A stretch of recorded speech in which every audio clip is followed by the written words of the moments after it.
welcome back. You're tuned into a special conversation with the top and the new management of Cadila Health. Well, Sharvil, just to take off from where we left off, you've taken over Cadila in the same year that Trump has actually been elected president in the United States, and the street is concerned about pricing pressure there. Not to mention that India is going through, a rapid change with possible generic prescriptions as well.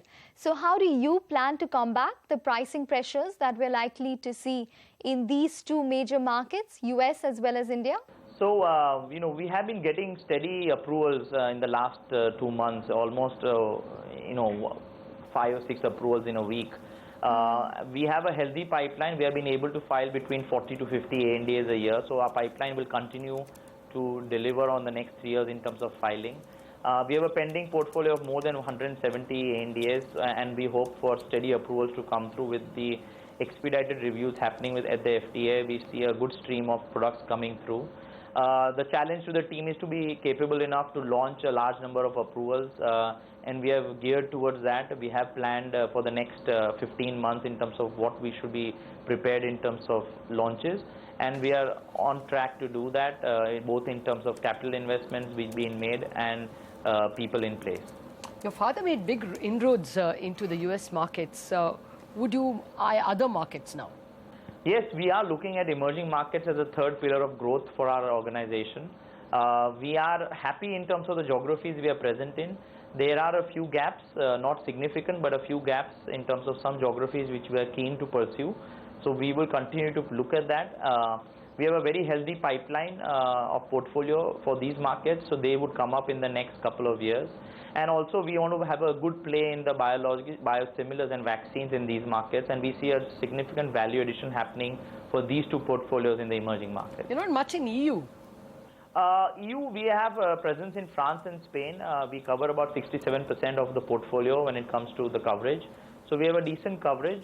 We do have an issue of scale, but we are managing the cost by cost efficiency and having the right products launched, and through out licensing we are able to manage and grow the business. But we don't have significantly more plans in terms of expanding our Europe presence. Okay, Sharvil, what about the transdermal opportunity in the US? So we've been working actively for the many years. Transdermal has a strong regulatory hurdle in terms of the kind of work that we need to do. We are hoping that we will be getting good approvals starting from end of this year and following on to next year.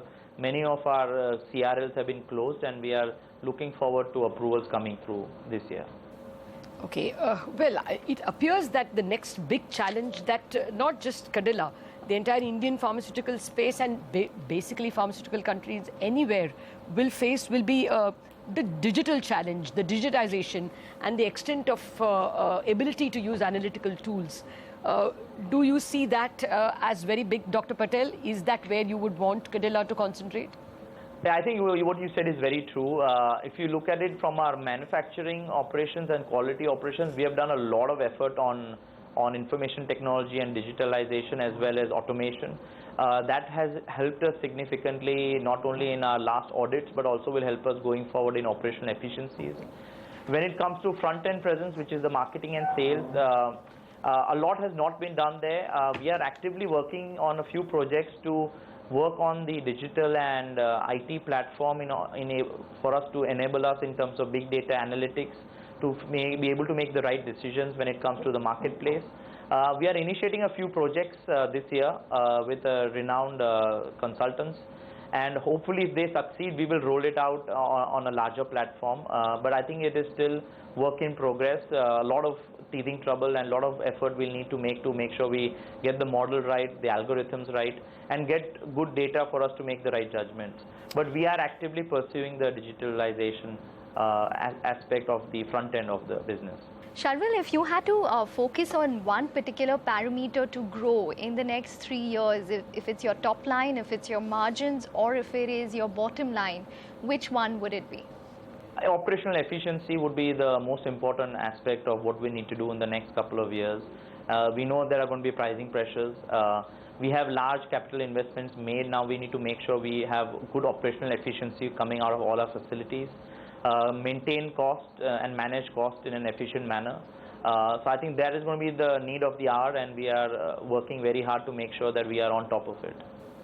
Okay, well, finally, there are the other lucrative pharma-attached areas which are doing exceptionally well now. Hospital business, for one, wellness, bigger over-the-counter lifestyle drugs. Will you want to branch out into any of these as well? I mean, not losing your core competence, Sharvil.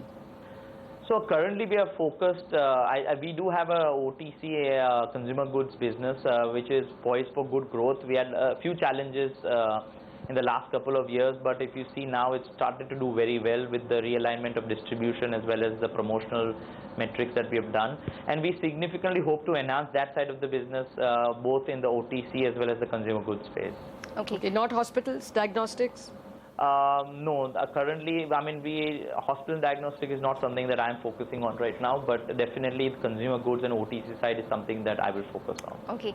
We'll just end this conversation since Lata mentioned hospitals. I know Mr. Pankaj Patel. I, in fact, went to that hospital and interviewed him back then in October there. Sir, can we expect much more initiatives on that front, larger healthcare initiatives, and what your plan would be, considering that you might have a little more time on your hands now? Surely, I think that's another area. As a family, we decided that we should create some kind of what is not available in the state of Gujarat and become a Gujarat-based hospital chain to offer for people in Gujarat the best-in-class medical care, along with all what is possible anywhere else in the world brought into Gujarat. So my focus, of course, is going to be, I'm going to spend some time on that to make sure that that dream of the family comes true. Okay, yes, it's customary for Indian parents to let their dreams land on their children's shoulders, but these are able shoulders of Sharvil Patel, I would assume. Thank you very much, Dr. Pankaj Patel and Dr. Sharvil Patel, for joining us, and all the very best to you.